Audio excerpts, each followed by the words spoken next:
Then water in the stomach in the intestine, obviously if regardless of the fact कि आपको history पता है या अल्लाह ही जानता है उस बंदे ने अगर फ्रेश वाटर था तो उसने अपनी डेथ से पहले पानी पी के उसने सोचा, या उसे पानी पीते हुए एक्सीडेंटली वो स्लिप हुआ और वो गिरा, इन दैट केसेस तो ऑब्वियसली आपको इंटेस्टाइन में भी और पायलोरिक कार्डियक स्फिंक्टर से आगे तक वाटर मिल जाएगा। अदरवाइज ठीक है, अगर आपने उसको मतलब डेड वो है पहले से, क्या कहते हैं मतलब अगर जिंदा बंदा था, ठीक है, इन केसेस ओनली क्या होगा कि वो डेथ ड्राउनिंग की वजह से वो इतना आगे तक उसका वाटर जाएगा। डेड बॉडी को अगर आप थ्रो इन करते हो तो डेड बॉडी में कार्डियक पायलोरिक स्फिंक्टर से ऊपर तक आपका स्टमक तक जो है वो नॉर्मली वाटर रहेगा, उससे नीचे वाटर नहीं जाएगा if a dead body is throne. But अगर उसने पानी पी लिया, ठीक है, और बाद में किसी ने उसको धक्का दे दिया,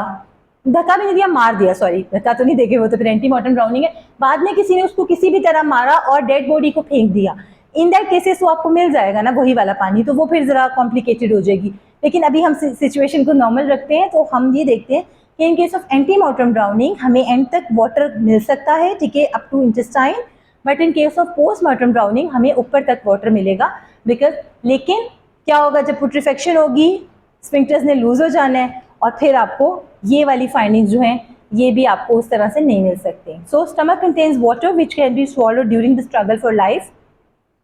दिस में बी सॉल्टी और fresh, clean, dirty, anything like that. और important evidence provided that victim has not, as I told you, drunk नहीं उसने किया, पहले पानी नहीं पिया। This water by the peristalsis movements may enter into the small intestine, ठीक है, and is absolute proof that the death is because of the antemortem drowning. If the dead body is thrown in the water, obviously वो इससे ऊपर तक रहेगा और peristalsis उस तरह नहीं हो रही होंगी तो वो उससे नीचे, स्फिंक्टर से नीचे नहीं जाएगा। When the putrefaction sets in all, हमारे सारे किए किराए पे पानी फिर जाता है। फिर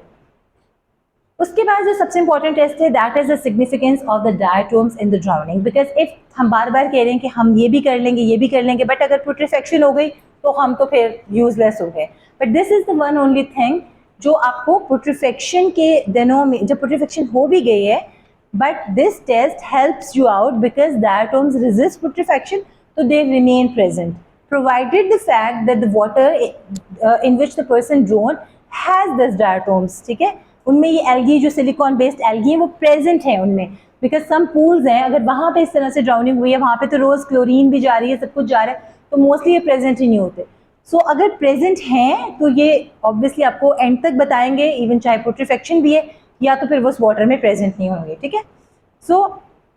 these are microscopic unicellular algae suspended in water, most of the natural water resources में होते हैं।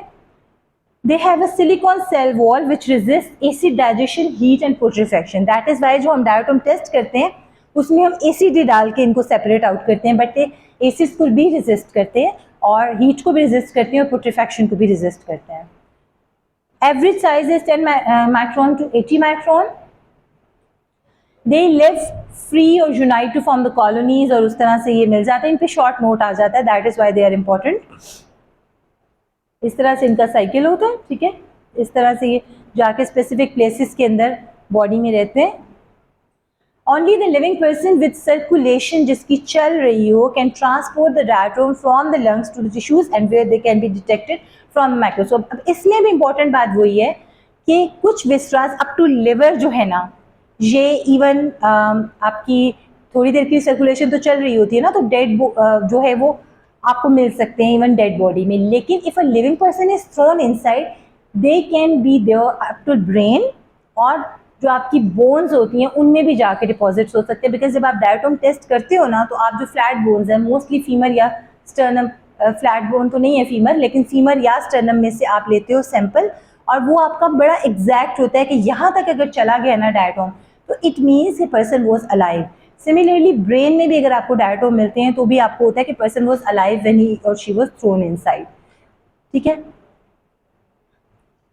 There presence within the viscera only is of no significance, और ये एमसीक्यू आ जाता है कि डायटोम प्रेजेंट हैं इन द स्टमक, डायटोम प्रेजेंट हैं इन द लिवर, तो इधर it is an antemortem drowning confirmed और नॉट, ठीक है। तो इससे आगे जब वो बोन्स तक जाएंगे, ब्रेन तक जाएंगे, स्पेसिफिकली बोन्स तक, तो फिर आप कहोगे कि कंफर्म साइन है कि death because of the drowning हुई है।